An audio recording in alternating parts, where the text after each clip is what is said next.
दोस्तों, आज से कई सौ साल पहले संत कबीरदास जी ने कहा था कि कबीर तन पंछी भया, जहां मन तहां उड़ी जाई, जो जैसी संगत कर सो तैसा ही फल पाई।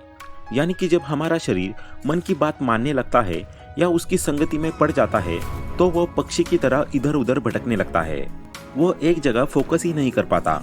इसलिए कहते हैं कि जैसे आपकी संगति है आप भी वैसे ही बन जाते हैं। और ये बात अमेज़न के फाउंडर जेफ बेजोस ने बहुत पहले समझ ली थी। शुरुआत से ही उन्होंने कोशिश की कि वे अपनी संगति या फ्रेंड सर्कल में उन लोगों को शामिल करें जो सक्सेसफुल है या जिन्होंने अपनी लाइफ में बहुत कुछ अचीव किया हो, ताकि वे ऐसे लोगों से ज्यादा चीजें सीख सके। लेकिन एक बिगिनर या हम्बल बैकग्राउंड से आने वाले व्यक्ति के लिए पॉसिबल नहीं हो पाता कि वो तुरंत बिलियनियर्स या सुपर रिच पर्संस के करीब पहुंच सके। इसलिए उन्होंने इसका एक अल्टरनेट पार्ट चुना और उन लोगों की बायोग्राफीज और बुक्स पढ़ना शुरू कर दी। क्या हुआ कि हम उनसे फिजिकली नहीं मिल पा रहे, वर्चुअल वे में भी तो हम उनकी लिखी हुई चीजों या उनके लाइफ डिसीजन से बहुत कुछ सीख सकते हैं। जेफ बेजोस ने 21 सालों तक अपने शेयर होल्डर्स को लेटर्स लिखे, जिसमें उन्होंने अपने बिजनेस के सफर, उसकी ग्रोथ और गलतियों के बारे में बताया। उन लेटर्स को स्टीव एंडरसन ने कंपाइल करके एक किताब में तब्दील किया, जिसका नाम है द बेजोस लेटर्स। दोस्तों, अगर आप जानना चाहते हो कि बेजोस ने अपने बिजनेस को कैसे बिल्ड किया, किस तरह की चैलेंजेस और प्रॉब्लम्स को फेस किया और उन समस्याओं के स्मार्ट सॉल्यूशंस कैसे निकाले, तो आप इस बुक को जरूर पढ़ें। आपके फ्रेंड सर्कल में जेफ बेजोस जैसे सुपर सक्सेसफुल आदमी की प्रेजेंस रहेगी तो सोचो आपको कितना कुछ सीखने को मिलेगा। शायद आप भी उनकी तरह एक दिन बिलियनियर बनने का अपना सपना पूरा कर पाए। इस जर्नी में आपका साथ देने के लिए और इसे और आसान बनाने के लिए आज के इस वीडियो में हम इस बुक के कुछ इंपॉर्टेंट लेसन्स और प्रिंसिपल्स के बारे में बात करेंगे। तो दोस्तों, डिटेल में जानने के लिए बने रहिए मेरे साथ इस वीडियो के एंड तक। तो चलिए शुरू करते हैं। सबसे पहले principle number 1, power of giving.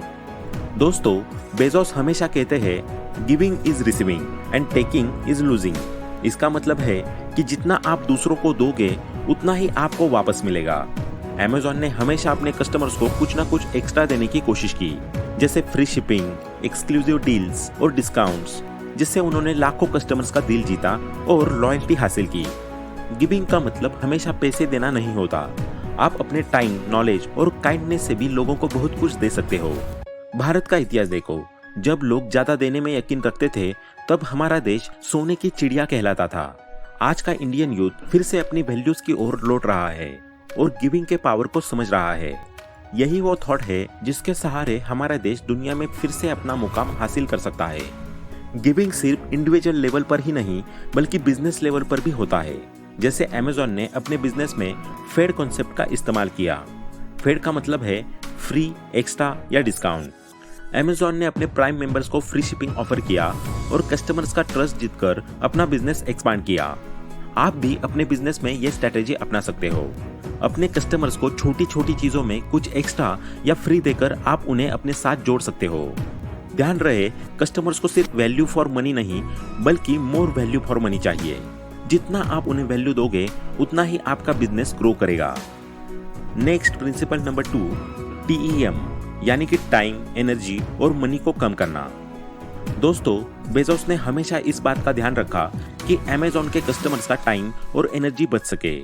इसलिए उन्होंने अमेज़न को एक ऐसा प्लेटफॉर्म बनाया जहां कस्टमर्स को अलग अलग वेबसाइट्स या स्टोर्स पर जाने की जरूरत नहीं पड़ी, बल्कि एक ही जगह पर उन्हें सब कुछ मिल गया। बेजोस का मानना है कि अगर आप कस्टमर्स का टाइम और एनर्जी बचाते हो तो वे आपके ब्रांड के लॉयल बन जाते हैं। यही वजह है कि अमेज़न ने फ्रस्ट्रेशन फ्री पैकिंग इंट्रोड्यूस की। पहले लोग क्रिसमस गिफ्ट्स खोलने में परेशान होते थे, तो अमेज़न ने सिंपल, इको फ्रेंडली पैकेजिंग शुरू की जो आसानी से खुल सके और कस्टमर्स को कम से कम परेशानी हो। इसी तरह बेजोस ने देखा कि किताबें मैनेज करना एक बड़ी समस्या है लोगों के लिए और साथ ही उसे इधर से उधर ले जाने में भी काफी प्रॉब्लम फेस करनी पड़ती है। इसलिए उन्होंने किंडल लॉन्च किया, एक पोर्टेबल डिजिटल लाइब्रेरी जिसमें लाखों बुक्स अवेलेबल थी। इससे कस्टमर्स को भारी भरकम किताबें ढोने से भी छुटकारा मिल गया और वे अब कहीं भी कभी भी बिना कोई एफर्ट डाले अपनी मनचाही बुक पढ़ सकते हैं। इसके बाद उन्होंने एलेक्सा जैसी रिवॉल्यूशनरी डिवाइस लॉन्च की जो लोगों की रोजमर्रा की जिंदगी को आसान बनाने के लिए डिजाइन की गई थी। एलेक्सा रिमाइंडर सेट करने, म्यूजिक चलाने और स्मार्ट होम डिवाइसेस कंट्रोल करने जैसे कामों में मदद करती है। जिससे लोग अपनी जरूरी एक्टिविटीज पर ध्यान केंद्रित कर सके। Amazon का यही डेडिकेशन मॉडर्न टेक्नोलॉजी को सिंप्लीफाई करने और आम लोगों तक पहुंचाने में दिखता है।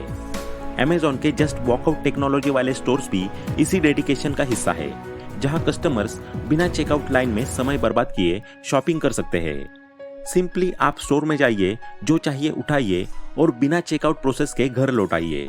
आपका बिल ऑटोमेटिकली आपके अकाउंट से डिडक्ट हो जाता है। Amazon ने इस तरह अपने कस्टमर्स की फ्रस्ट्रेशंस को फील गुड एक्सपीरियंस में बदल दिया। Next, principle number 3, fly wheel effect. दोस्तों, बेजोस कहते हैं कि आपका बिजनेस एक व्हील यानी कि पहिए की तरह है और इस पहिए का सेंटर आपकी कोर वैल्यूज है, यानी आपके बिजनेस के सबसे जरूरी प्रिंसिपल्स। अब अगर आप चाहते हो कि ये पहिया स्मूथली और लगातार घूमता रहे, तो आपको इसे बाहर से पुश करना होगा। वो पुश आपकी बिजनेस एक्टिविटीज होती है, जैसे कस्टमर सेटिस्फैक्शन, लो प्राइजेस और अच्छे प्रोडक्ट्स। जब आप सही दिशा में लगातार ये पुश देते हो, तो आपका बिजनेस धीरे धीरे मोमेंटम पकड़ता है, यानी खुद ब खुद तेजी से बढ़ने लगता है। जैसे जैसे आपका व्हील घूमता है, बिजनेस में ग्रोथ अपने आप होने लगती है। Amazon ने अपने बिजनेस के ग्रोथ के लिए फ्लाई व्हील इफेक्ट का सही इस्तेमाल किया। उन्होंने प्राइम मेंबरशिप को अपनी कोर वैल्यू कस्टमर सेटिस्फैक्शन के साथ अलाइन किया और उन एक्टिविटीज पर फोकस किया जो इसे सपोर्ट करती है, जैसे कि फ्री शिपिंग, एक्सक्लूसिव डील्स और स्ट्रीमिंग सर्विसेज जैसे एक्स्ट्रा फीचर्स जो प्राइम कस्टमर्स को मिले।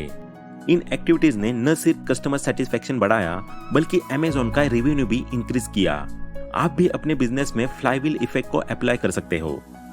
सबसे पहले अपनी कोर वैल्यू को समझो, फिर उन्हीं एक्टिविटीज पर फोकस करो जो उन्हें सपोर्ट करती है।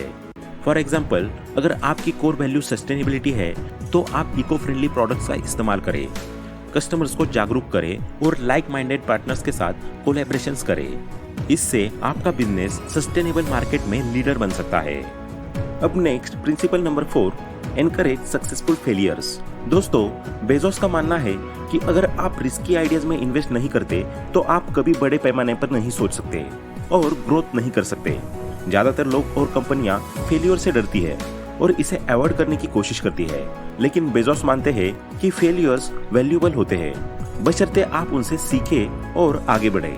बेजोस हमेशा कहते हैं कि अगर आप कुछ नया ट्राई करते हो और वो काम कर जाता है तो बहुत अच्छा है, लेकिन अगर वो फेल हो जाता है तो भी ये वैल्यूएबल एक्सपीरियंस है, क्योंकि आप अपनी गलतियों से सीखते हो। उन्होंने Amazon में ऐसा कल्चर विकसित किया है जहां लोग नए आइडियाज पर काम कर सकते हैं, वो भी बिना फेल होने के डर के। उनका बिलीफ है कि कुछ बड़ी सक्सेसेस दर्जन भर फेलियर्स की कीमत पर ही आती है, इसलिए उन्होंने कभी भी किसी को फेलियर से डरने की सलाह नहीं दी। अब next, last principle number 5, bet on bold ideas. दोस्तों, जब Amazon प्राइम लॉन्च किया गया था, तो ये एक बड़ा और रिस्की कदम माना जा रहा था। प्राइम को इनिशियली इस कॉन्सेप्ट के साथ इंट्रोड्यूस किया गया था कि जो कस्टमर्स इस सर्विस का सब्सक्रिप्शन लेंगे, उन्हें फास्ट और फ्री डिलीवरी मिलेगी। अब ज्यादातर बिजनेसमैन का मानना था कि फ्री डिलीवरी का मतलब है कि कंपनी को लगातार लॉसेस का सामना करना पड़ेगा, और हुआ भी यही। प्राइम के पहले साल में Amazon को करोड़ों रुपए का नुकसान हुआ, क्योंकि डिलीवरी की हाई कॉस्ट को मैनेज करना मुश्किल हो गया था। बेजोस को इस बात का पहले से अंदाजा था कि इनिशियल स्टेज में लॉसेस हो सकते हैं, लेकिन उनके दिमाग में तो बिग पिक्चर चल रही थी। बेजोस का विजन ये था कि जैसे जैसे ज्यादा लोग प्राइम सर्विस को सब्सक्राइब करेंगे, तो Amazon का स्केल बढ़ेगा। इसका मतलब था कि जितने ज्यादा लोग सर्विस का हिस्सा बनेंगे, उतनी ही ज्यादा डिलीवरीज होंगी और इससे ऑपरेशनल कॉस्ट को स्प्रेड किया जा सकेगा। स्केल बढ़ने का फायदा ये हुआ कि पर डिलीवरी कॉस्ट कम हो गई, क्योंकि अब Amazon बल्क में डिलीवरीज मैनेज कर रहा था। इसका दूसरा फायदा ये हुआ कि प्राइम मेंबर्स जो फ्री डिलीवरी का फायदा उठा रहे थे, अब वे ज्यादा शॉपिंग करने लगे। उनके माइंडसेट में आ गया कि प्राइम का सब्सक्रिप्शन लिया है तो ज्यादा से ज्यादा चीजें खरीदनी चाहिए, ताकि फ्री डिलीवरी का पूरा फायदा उठाया जा सके। इससे Amazon की ओवरऑल सेल्स में जबरदस्त इंक्रीज हुई। धीरे धीरे प्राइम सिर्फ डिलीवरी सर्विस तक सीमित नहीं रहा। Amazon ने प्राइम में और भी बेनिफिट्स जोड़ दिए, जैसे prime videos, music, exclusive deals, जिससे कस्टमर्स को और ज्यादा वैल्यू मिली। इससे Amazon की कस्टमर रिटेंशन यानी कस्टमर्स को लंबे समय तक बनाए रखना भी इम्प्रूव हुई। एक बार प्राइम मेंबर बनने के बाद लोग Amazon से और ज्यादा जुड़े रहे, जिससे लॉन्ग टर्म प्रॉफिटेबिलिटी बढ़ी। इस तरह प्राइम ने न सिर्फ Amazon को बड़े लॉसेस से उबारा, बल्कि उसकी प्रॉफिटेबिलिटी को कई गुना बढ़ा दिया। इसी तरह Amazon ने अपने प्लेटफॉर्म पर थर्ड पार्टी सेलर्स को अलाउ किया, तो कई लोगों ने सोचा कि यह बायर्स को डरा देगा। लोगों का मानना था कि अगर एक्सटर्नल सेलर्स भी अपनी प्रोडक्ट्स अमेज़न पर बेचने लगेंगे तो अमेज़न का प्लेटफॉर्म एक जंक मार्केट की तरह लगने लगेगा, जिससे कस्टमर्स का ट्रस्ट कम हो जाएगा। लेकिन बेजोस ने इस रिस्क को लिया क्योंकि उन्हें पता था कि इससे अमेज़न के लिए मल्टीपल बेनिफिट्स हो सकते हैं। थर्ड पार्टी सेलर्स को अलाउ करने से अमेज़न की साइट पर वैरायटी और रेंज बढ़ गई, जिससे बायर्स को ज्यादा ऑप्शंस मिले। इससे नया ट्रैफिक अट्रैक्ट हुआ और ज्यादा कस्टमर्स ने अमेज़न से शॉपिंग करनी शुरू कर दी।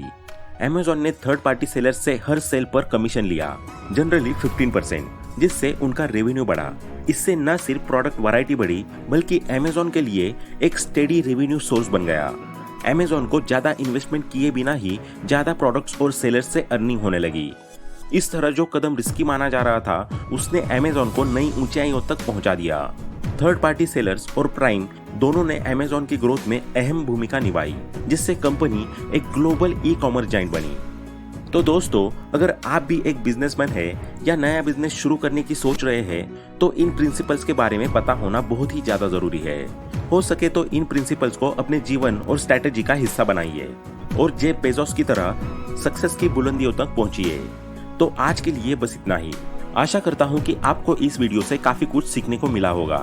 वीडियो पसंद आई हो तो लाइक करें, अपने दोस्तों के साथ शेयर करें और ऐसे ही वैल्यूएबल वीडियोस को देखने के लिए चैनल को सब्सक्राइब करना ना भूलें। Thanks for watching.